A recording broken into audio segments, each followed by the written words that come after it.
Hey guys, welcome back to new episode of weekly updates. अब नया साल जो है यहाँ पर स्टार्ट हो चुका है एंड नए साल में वीकली अपडेट आई नहीं, ऐसा कैसे नहीं हो सकता।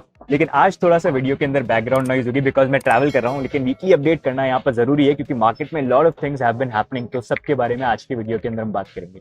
तो वीकली अपडेट देखेंगे, लेकिन उससे पहले करंटली चलते हैं बिटकॉइन के चार्ट के ऊपर और देखते हैं करंटली चार्ट्स के ऊपर चल क्या रहा है। तो करंटली बिटकॉइन की प्राइस $43,000 पे ट्रेड करी है। कल का अगर आपने बिटकॉइन अपडेट देखा तो वहां पर मैंने बात करा था कि कैसे बिटकॉइन के ऊपर लास्ट 30 डेज से एक महीने से एक डिसेंडिंग ट्रायंगल यहाँ पर बन रहा था, जिसको फाइनली बिटकॉइन की प्राइस ने ब्रेक किया। अब यहीं पर जब ये ब्रेकआउट हुआ तो हमने एक और ट्रेंड लाइन यहाँ पर बनाई एंड हमने बात यहाँ पर करी थी कि पॉसिबली बिटकॉइन की प्राइस का मूवमेंट ये हो सकता है कि $46,000 पे हमको रिजेक्शन देखने को मिले एंड जब प्राइस नीचे आती है हमको देखना है कि ये एक महीने का जो डिसेंडिंग ट्रायंगल बन रहा था, क्या यहाँ पर बिटकॉइन प्राइस सपोर्ट बना के बाउंस करती है या नहीं करती है। अब चार्ट्स पर अगर हम चलें तो बिटकॉइन की प्राइस ने एक्जैक्टली ये जो ट्रेंड लाइन है $46,000 यहाँ पर अगर आप देखेंगे डंप आया, लेकिन जो हम बात कर रहे थे ये जो डिसेंडिंग ट्रायंगल का ब्रेकआउट हुआ है इसकी ट्रेंड लाइन पे सपोर्ट बनता है कि नहीं बनता है वो यहाँ पर नहीं हुआ। इनफैक्ट प्राइस जो है वापस इस डिसेंडिंग ट्रायंगल के अंदर ही आ गई है। इन अ वे सेइंग कि ये जो ब्रेकआउट था ये ब्रेकआउट नहीं था, ये एक फेकआउट यहाँ पर था। अब मोर इंपॉर्टेंटली अगर आप देखेंगे कल की डेट इंपॉर्टेंट भी थी क्योंकि वैसे तो कुछ रिपोर्ट्स निकल के आई थी जहां पर दो रिपोर्ट पब्लिश हुई थी, एक बुलिश पर्सपेक्टिव से मैट्रिक्स करके एक है उनकी रिपोर्ट और एक बेरिश पर्सपेक्टिव से, लेकिन लोगों ने बेरिश वाली को ज्यादा पिकअप कर लिया और बाद में रियलाइज किया कि इन्होंने तो दो रिपोर्ट को पब्लिश किया। लेकिन उससे सिग्निफिकेंट चीज जो मैंने नोटिस करी वो ये थी कि कल 3 जनवरी एक इंपॉर्टेंट डेट थी जहां पर ब्लैक रॉक अपनी 10 मिलियन की बिटकॉइन सीडिंग जो है बिटकॉइन ईटीएफ की सीडिंग वो स्टार्ट करने वाले थे। बिटकॉइन सीडिंग अगर आपको नहीं पता तो ये बेसिकली होता है ईटीएफ लॉन्च करने से पहले जैसे ब्लैक रॉक ये ईटीएफ के लिए अप्लाई कर रहे हैं तो ये इन्वेस्टर्स को देखते हैं जो यहाँ पर इन्वेस्ट कर सकते हैं पैसा ईटीएफ के लिए without having direct exposure to bitcoin. ये ईटीएफ लॉन्च होने से पहले के स्टेप्स होते हैं जो ये करते हैं। इसका मतलब ये नहीं है कि ईटीएफ अप्रूव हो गया, बस ये स्टेप्स है जो नॉर्मली वो यहाँ पर करें। इन अ वे इन्वेस्टर्स चाहिए जो पैसे इन्वेस्ट करें, तो उसका स्टेप ये था और जिस दिन ये होना है उसी दिन बिटकॉइन की प्राइस के अंदर थोड़ा सा करेक्शन जो है हमको देखने को मिल गया। I think that was more significant compare to जो भी मैट्रिक्स वाली रिपोर्ट यहाँ पर आई थी, इसलिए we didn't even talk about it. But यहाँ पर मोर इम्पोर्टेंटली अब हमको देखना ये कि ये जो यहाँ पर डंप है उसने एक अच्छी चीज जो करी है ना वो ये है कि अगर आप देखोगे फंडिंग रेट काफी ज्यादा बुलिश मतलब काफी हैवी चल रही थी, वो थोड़ी सी यहाँ पर कूल डाउन हो गया। मतलब it's on overall on neutral grounds. थोड़ा नेगेटिव और हो जाती तो और अच्छा यहाँ पर रहता। लेट्स सी क्या पता एक दो दिन के अंदर नेगेटिव हो जाए, थोड़ा सा बिटकॉइन वॉलेटाइल यहाँ पर हो, तो वो थोड़ी सी एक अच्छी चीज यहाँ पर हुई है। एंड अब इंपॉर्टेंट यहाँ पर ये देखना रहेगा 8 से लेकर 10 जनवरी जहाँ पर हमको डिसीजन देखने को मिल सकता है कि बिटकॉइन ईटीएफ अप्रूव होते हैं कि नहीं होते हैं, जहाँ पर जहाँ तक एनालिस्ट का ये बोलना है कि पॉसिबली वो अप्रूव यहाँ पर हो जाएंगे। तो अप्रूव हो जाते हैं तो उसके बाद हमको देखना है मार्केट का रिएक्शन क्या होता है, ऑल्ट्स का क्या रिएक्शन होता है, और फिर हम बात करेंगे ऑल्ट्स के बारे में, मार्केट के बारे में, क्योंकि अभी सबसे इंपॉर्टेंट चीज जिसके लिए हर कोई वेट कर रहा है वो है बिटकॉइन ईटीएफ। तो डेफिनेटली वहां पर जो भी न्यूज आती है उस पर मार्केट के क्या इंपैक्ट होता है, that is something worth keeping an I on, तो वो भी हम यहाँ पर वॉच करेंगे। लेकिन सपोर्ट एंड रेजिस्टेंस वाइज अगर हम बात करें तो रेजिस्टेंस वाइज अभी हमारा जो पहला लेवल बन जाता है वो 46,600 का आप देख सकते हो। यहाँ पर ये एरिया हो गया जहाँ पर हम रिसेंटली हमने जो ये लास्ट ट्रेंड लाइन बनाई है। एंड उसके बाद अगर आप देखोगे डिसेंडिंग ट्रायंगल का हमारे अपर जो जोन है ये एक रेजिस्टेंस पॉइंट बन रहा है हमारे लिए करंटली, जो हमको देखना है कि हम इससे फिर से बाहर निकलते कि नहीं निकलते। और उसके बाद सपोर्ट वाइज अगर आपको देखना है तो वो हमारे लिए इंपॉर्टेंट सपोर्ट यहाँ पर 40,400 आई वांट टू सी, ये अगर होल्ड करता रहता है ना तो अच्छा है। ये अगर ब्रेक हुआ तो वो थोड़ा सा अलार्मिंग सिचुएशन यहाँ पर बन जाएगी। एक और चीज यहाँ पर ये है कि अभी जो ये रीसेंट मूवमेंट हुआ है यहाँ पर मेरे को एक और पैटर्न बनता हुआ देखने को मिल रहा है, विच इन अ वे यू कैन सी है कि हमारे लिए एक अपवर्ड मूविंग चैनल यहाँ पर बन रहा है, जहाँ पर हम ये रीसेंट मूवमेंट को भी मैच करें तो अगर आप देखोगे प्राइस बेसिकली इस तरह से थोड़ा सा मूव करे। अपवर्ड मूविंग चैनल वैसे अच्छे नहीं होते, नीचे जाने की पॉसिबिलिटी थोड़ा सा बनाते हैं, बट हमको बस लेवल वाइज देखना है कि प्राइस किस तरह से मूव करिए। तो नाउ वी नीड टू सी कि अब जो प्राइस का मूवमेंट होता है क्या इस अकॉर्डिंग होता है अपवर्ड मूविंग चैनल अकॉर्डिंग, या फिर ये डिसेंडिंग ट्रायंगल जो बन रहा था उसके पैटर्न के अकॉर्डिंग होता है कि कुछ ब्रेकआउट होता है, ऐसा ब्रेकआउट अपर की तरफ हो जाए। That is something worth keeping an I on. तो आप ये देखना इस एरिया के अगर नीचे जाते हैं तो डिसेंडिंग ट्रायंगल का पैटर्न बन रहा होगा, लेकिन अगर हम इसी के अंदर रहते हैं तो ये अपवर्ड मूविंग चैनल का पैटर्न जो बन जाता है। But more importantly let's see 8-10 जनवरी के बीच में क्या बिटकॉइन ईटीएफ की न्यूज आती है कि नहीं आती है, because that's going to be very important. अब नेक्स्ट मूविंग ऑन इस वीक की इंपॉर्टेंट न्यूज और अपडेट्स को देखें तो सबसे बड़ी न्यूज ये थी इस वीक की, मतलब ये साल क्लोज होने वाला था उससे पहले यहाँ पर एफआईयू की तरफ से नोटिस यहाँ पर इशू हो गया फॉरेन एक्सचेंजेस को, जहां पर ऑलमोस्ट 9 एक्सचेंजेस जिसके अंदर बाइनेंस, कूकॉइन, हुआ भी जो अब एचटीएक्स बन चुका है, क्राकेन और ऐसे बहुत सारे एक्सचेंजेस को उन्होंने नेम किया सेइंग कि वो इंडिया के अंदर सर्विसेज ऑफर कर रहे हैं लेकिन वो एफआईयू के साथ रजिस्टर्ड यहाँ पर नहीं है। तो अगर उन्होंने यहाँ पर जवाब नहीं दिया कि भाई क्यों रजिस्टर यहाँ पर नहीं किया है तो आने वाले टाइम पे उनके यूआरएल जो है वो यहाँ पर ब्लॉक कर सकते हैं। ये बेसिक FIU की तरफ से एक स्टेप है जहां पर वो चाहते हैं कि अगर इंडिया के अंदर कोई भी क्रिप्टो करेंसी एक्सचेंजेस रन करते हैं तो FIU के साथ रजिस्टर यहाँ पर करें।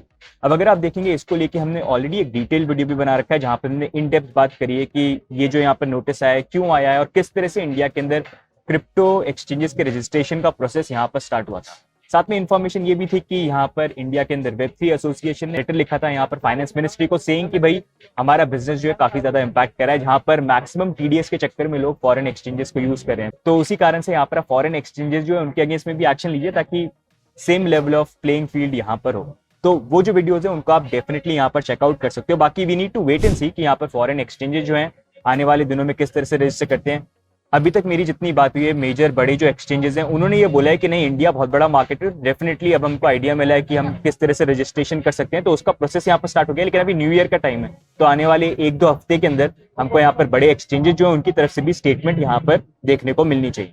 बाकी next moving on bitcoin spot ETF की बात करेंगे तो ये वीक जो है आने वाला काफी ज्यादा इंपॉर्टेंट है, जहां पर अगर आप देखेंगे ये साल खत्म होने से पहले बहुत ज्यादा एप्लीकेशन अपडेट जो है यहाँ पर सारी के सारी फर्म्स ने किया है। जहां पर करंटली अगर आप देखेंगे ग्रेस्केल ने भी अपनी एप्लीकेशन को cash only redemption and creation के ऊपर सेटल कर लिया। तो मोस्टली जितनी भी फर्म्स है जो यहाँ पर बिटकॉइन स्पॉट ETF के लिए अप्लाई कर रहे हैं, वहां पर SEC ने बोला था कि सिर्फ कैश क्रिएशन और रिडेम्पशन को आप रखो, तो उन्होंने अग्री कर दिया है और एप्लीकेशन को अपडेट कर दिया है।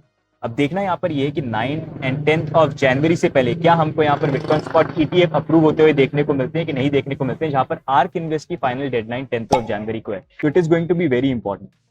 बाकी नेक्स्ट मूविंग ऑन ETF की बात करी तो ग्रेस्केल का भी यहाँ पर ETF है, जहां पर वो तो अपना केस भी कोर्ट के अंदर विन कर गए थे अगेंस्ट SEC। अगर आप देखेंगे बैरी सिल्बर्ट जो चेयरमैन थे यहाँ पर ग्रेस्केल के, उन्होंने रिसेंटली रिजाइन किया है। आई थिंक उनके रिजाइन करने का चक्कर ये है क्योंकि ग्रेस्केल की पेरेंट कंपनी है डिजिटल करेंसी ग्रुप, और डिजिटल करेंसी ग्रुप की एक दूसरी यहाँ पर जो चाइल्ड कंपनी है वो है जेनेसिस का यहाँ पर ऑलरेडी केस चल रहा है जेमिनी एक्सचेंज के कारण है, उनके अगेंस्ट में भी लॉ सूट यहाँ पर US के अंदर लगे। तो इसी कारण से आई थिंक ग्रेस्केल अपने ETF को अप्रूव करवाना चाहता है, तो वहां पर उनके लिए इंपॉर्टेंट था कि जो चेयरमैन की बैरी सिल्बर्ट जो है वो यहाँ पर स्टेप डाउन करे। तो उसी कारण से शायद हमको ये मूव देखने को मिला। अब देखना ये कि यहाँ पर अगर ETF अप्रूवल की लिस्ट आती है तो क्या उसके अंदर ग्रेस्केल का भी नाम यहाँ पर आता है या फिर कुछ रीजन देके डिक्लाइन किया जाएगा। आई फील SEC जो है थोड़ा सा मतलब अंगूर खट्टे हो चुके हैं जब से केस जो उन्होंने यहाँ पर हारा है, बट वील हैव टू सी क्योंकि काफी ज्यादा मीटिंग जो है ग्रेस्केल की यहाँ पर SEC के साथ हुई है। तो लेट्स वेट एंड सी कि होता क्या है। बाकी नेक्स्ट मूविंग ऑन अगर हम बात करेंगे तो ईयर खत्म होने से पहले यहाँ पर हमारे जो माइकल सल्लू भाई हैं, माइकल सेलर, उन्होंने और बिटकॉइन यहाँ पर एक्वायर करे, जहां पर उन्होंने बताया कि 30 नवंबर से लेके 26 दिसंबर के बीच में माइक्रो स्ट्रैटेजी ने 14,620 बिटकॉइन बाय किए फॉर $615.7 मिलियन इन कैश, जहां पर एवरेज बिटकॉइन प्राइस थी $42,110। एंड अब अगर आप देखेंगे रिसेंट परचेज के बाद अब करंटली यहाँ पर माइक्रो स्ट्रैटेजी होल्ड करती है 189,150 बिटकॉइन, जो उन्होंने एक्वायर करे हैं $5.895 बिलियन स्पेंड करके। तो उस अकॉर्डिंग अब इनकी एक बिटकॉइन की एवरेज प्राइस यहाँ पर बन जाती है $31,168। मतलब माइक्रो स्ट्रैटेजी चाहे बुल मार्केट हो चाहे बेयर मार्केट हो, DCA करना वो यहाँ पर भूलते नहीं है। एक टाइम पे उनका पोर्टफोलियो जो नेगेटिव था, अब अगर आप देखेंगे वो भी पॉजिटिव यहाँ पर टर्न हो रहा है, और इनफैक्ट वो और भी यहाँ पर माइक्रो स्ट्रैटेजी की शेयर्स है उनको सेल करें, और जो उससे मनी आएगा उससे उनका बोलना ये कि और बिटकॉइन वो बाय करने का यहाँ पर प्लान करते हैं। There is no second best. बाकी नेक्स्ट मूविंग ऑन हम बात करेंगे बिटगेट एक्सचेंज की, जो आज के वीडियो के स्पॉन्सर है। बिटगेट अगर आपको नहीं पता है तो एक सेंट्रलाइज क्रिप्टो करेंसी एक्सचेंज है, जिसके ऊपर अगर आपको क्रिप्टो को बाय करना है या सेल करना है तो आप इस एक्सचेंज को यहाँ पर यूज कर सकते हैं। साथ में यहाँ पर बहुत सारी फंक्शनलिटी इनके एक्सचेंज के ऊपर अवेलेबल है, जहां पर अगर आप फ्यूचर ट्रेडिंग करना चाहते हैं तो आप वो भी कर सकते हैं। अगर आपको APY अर्न करने अपने क्रिप्टो के ऊपर स्टेक करके, तो उसके लिए भी अलग अलग फंक्शनलिटी जो है इनके प्लेटफॉर्म के ऊपर अवेलेबल है। तो बिटगेट के बारे में अगर आप और जानना चाहते हैं कि एक्सचेंज कब चालू हुआ है, इनकी हिस्ट्री क्या है, क्या क्या प्रोडक्ट्स इनके प्लेटफॉर्म के ऊपर अवेलेबल है, क्या क्या चीजें आप कर सकते हैं, तो उसको लेके ऑलरेडी हमने एक डिटेल वीडियो बना रखा है, जिसको आप चाहें तो डेफिनेटली चेकआउट कर सकते हैं। And we would like to thank Bitget again for sponsoring today's video. Next moving on हम बात करेंगे तो US के अंदर डिपार्टमेंट ऑफ जस्टिस ने यहाँ पर चार्जेस ड्रॉप कर दिया अगेंस्ट सैम बैंकमैन-फ्रीड, जो यहाँ पर फाउंडर थे FTX एक्सचेंज के। अगर आप देखेंगे ऑलरेडी यहाँ पर सैम बैंकमैन-फ्रीड के अगेंस्ट में बहुत सारे जो कन्विक्शन है वो यहाँ पर लग चुके हैं, लेकिन और भी यहाँ पर फर्दर चार्जेस थे, जहां पर उनके ऊपर चार्जेस लगे थे conspiracy to bribe foreign officials, committing bank fraud and operating and unlicensed money transfer business. तो ये सारे के सारे चार्जेस थे डिपार्टमेंट ऑफ जस्टिस के, जिसको लेके और फर्दर हियरिंग जो थी ये नए साल के अंदर यहाँ पर स्टार्ट होने वाली थी। लेकिन it seems department of justice ने ये चार्जेस जो है यहाँ पर ड्रॉप कर दिए। मतलब पॉलिटिकल डोनेशन करने का कुछ ना कुछ तो फायदा होता ही है, एंड इसी कारण से शायद हमको ये मूव जो है देखने को मिल रहा है। इसी चीज को लेके काफी लोगों ने क्रिटिसाइज भी किया कि देखो, क्योंकि पॉलिटिकल डोनेशन जो है बाइडेन की जो पूरी गवर्नमेंट है उनको लेके तो यहाँ पर SBF ने बहुत ज्यादा किया था। इसी कारण से डिपार्टमेंट ऑफ जस्टिस जो यूजुअली चार्जेस को ड्रॉप नहीं करता है, उन्होंने अब ये सॉफ्ट कॉर्नर यहाँ पर लेना जो है स्टार्ट यहाँ पर कर दिया। अब इसको लेके व्हाट डू यू थिंक, मतलब इन्वेस्टमेंट करना है तो बेस्ट इन्वेस्टमेंट होता है गवर्नमेंट को डोनेशन। ये चीज तो यहाँ पर प्रूव हो गई, चाहे वो यूएस हो, इंडिया या कोई भी कंट्री यहाँ पर हो। बाकी नेक्स्ट मूविंग ऑन हम देखेंगे हैक्स ऑफ द वीक। तो ऑर्बिट चेन ब्रिज के ऊपर इस बार हमको 80 मिलियन का एक्सप्लॉइट देखने को मिला। $30 million worth of USDT, $10 million worth of USDC, साथ में 10 मिलियन डाई, 230 रैप्ड बिटकॉइन और साथ में 9500 इथेरियम। अब करंटली यहाँ पर हैक पॉसिबल कैसे हुआ उसको लेके रीजन जो है वो अभी तक यहाँ पर नोन नहीं है, लेकिन ये बोला जा रहा है कि इस हैक के पीछे भी नॉर्थ कोरियन हैकर ग्रुप है जो ने प्रीवियसली काफी सारे क्रिप्टो करेंसी एक्सचेंज प्रोटोकॉल के ऊपर काफी सारे हैक्स जो यहाँ पर किए। मतलब नॉर्थ कोरिया ने इस बार 2023 के अंदर क्रिप्टो हैकिंग के अंदर तो काफी अच्छा प्रॉफिटेबल पैसा जो है यहाँ पर कमाया, एक तो लॉयर्स ने और साथ में यहाँ पर हैकर्स ने। अब नेक्स्ट मूविंग ऑन हम देखते हैं इस वीक के टॉप गेनर्स और टॉप लूजर्स।